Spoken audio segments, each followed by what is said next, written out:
Hello friends, आज आहे रक्षाबंधनचा सण. तर त्यासाठी मी कणकेचा दिवा बनवून घेतलेला आणि छानपैकी अशी त्यामध्ये वात वगैरे ठेवून.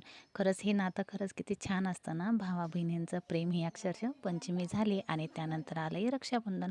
तर मी त्यासाठी असं छानसं ताट बनवून घेतलेलं, दिवांना पण ओवाळून घेतलेलं, गणपतीला वगैरे बांधून घेतलेलं. आमच्याकडे ब्राह्मणाची राखी पण असते आणि माझे वडील लहानपणीच गेलेले आहेत, ते मला पण एवढं लक्षात नाही आणि मग मी त्यांना पण ओवाळून घेतलेलं. तर हे पण मी तुम्हाला एखाद्या व्हिडिओमध्ये नक्की माझी बालपणची स्टोरी मी तुम्हाला सांगेल, की मी खरंच माझा संघर्ष, माझा प्रवास, माझं शिक्षण हे कसं झालेलं आहे. आणि मी आणि शिवांशने बाबांचा पप्पा केला आणि त्यातच मी आज माझ्यासाठी खूप मोठा दिवस आहे.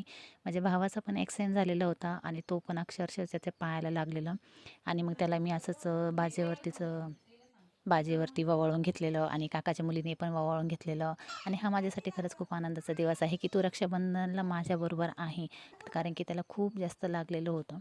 आणि हो, बबूने पण शिवांशला खूप सुंदरसं ओवाळलेलं छानपैकी आणि अक्षरशः एवढी मस्ती चालू होती त्यांची खाण्यावरनं, राखीवरनं. शिवांशने खूप सुंदरशी कार्टूनची राखी आणलेली तिला, दोघांसाठी. तर मग तिनं छानपैकी शिवांशला राखी बांधलेली आणि एवढं छान वाटत होतं ना आज मला अक्षरशः माझ्या फॅमिलीबरोबर.